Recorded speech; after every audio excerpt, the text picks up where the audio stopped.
Blessed are the pure in heart, for they shall see God. If you've ever read the book of Leviticus, you know that the idea of purity and ritual cleanness is something that is very important. It appears over 180 times in the book of Leviticus alone. So the idea of purity and cleanness is something that the Pharisees took very serious. They were meticulous about washing their hands, about keeping kosher diet, about separating themselves from anything that would render them impure or unclean. They gave all their attention and all their energy to maintaining this superficial purity of their bodies, of the outside, but they completely neglected the condition of their hearts, which were full of corruption and sin and filth. And this hypocrisy of the Pharisees is at the heart of his criticism against them in Matthew chapter 23. He pronounces 7 woes against them, and 2 of them are here. He says, "Woe to you, scribes and Pharisees, for you clean the outsides of the cup and the plate, but inside they are full of greed and self-indulgence. You blind Pharisee, first clean the inside of the cup and the plate, that the outside may be clean also."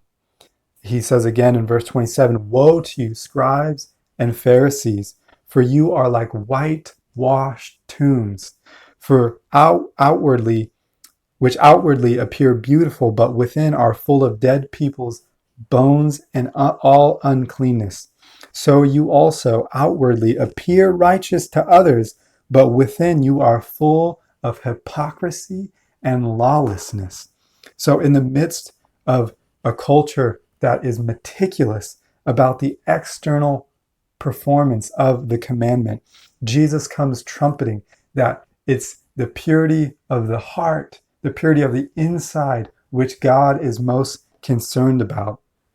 It is those whose hearts and minds are set apart for God. They're consecrated unto Him, which those are the people who are truly pure. And this is why Jesus tells the Pharisees, it's not what goes into a man which defiles him, meaning the things he eats, but it's that which comes out of a man, because out of the abundance of the heart, the mouth speaks. And we see that when the heart is pure, it doesn't matter who's around. It's not dependent upon a crowd being there to watch or not. The pure heart speaks the same way at church as it does at home and in the workplace. The pure heart looks at and doesn't look at the same things, whether they're all by themselves or whether they're surrounded by other people. The pure heart does not delight in those things which God detests. Its values and the things it loves correspond to God's values and to what God loves.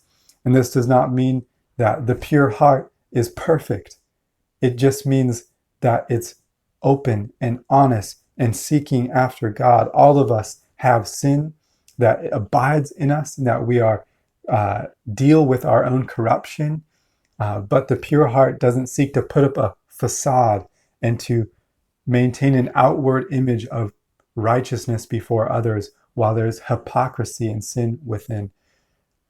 The pure heart confesses that sin and commits itself to God and pursues true purity before God and man. And this is the kind of religion that Jesus is interested in. True, transparent, genuine heart religion, not commandment keeping, not external performances of righteousness for other people, and not a social function to keep up a public image. And what is the motivation for such purity? Jesus says, "They shall see God." The Pharisees wanted to maintain their status and their image, their reputation among men, but the pure in heart seek after God, knowing Him and seeing Him in His glory. This is the great promise that is made to disciples of Christ. So the question today for us simply is, what do you want?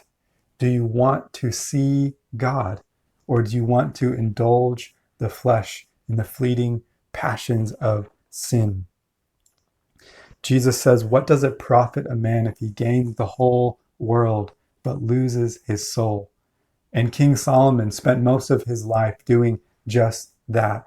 And in retrospect, he says, whatever my eyes desired, I did not keep from them. And I kept my heart from no pleasure, for my heart found pleasure in all my toil, and this was the reward of all my toil. Then I considered all that my hands had done, and the toil that I had expended in doing it.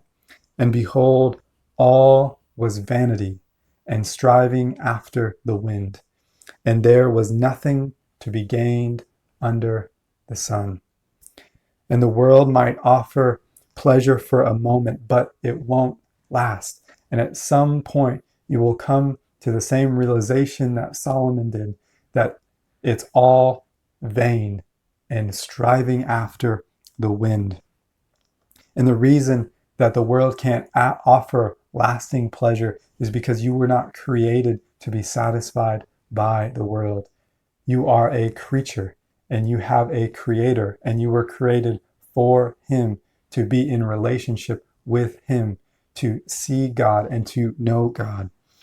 And the heart that is transformed by the gospel, that has been already cleaned and purified by Christ, longs for and desires for God more than the fleeting pleasures of this world.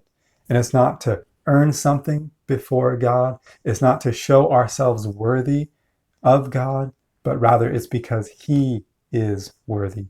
It's because he is worthy of our affection and our attention. And our desire is simply to see him as he is and to know him in all of his glory.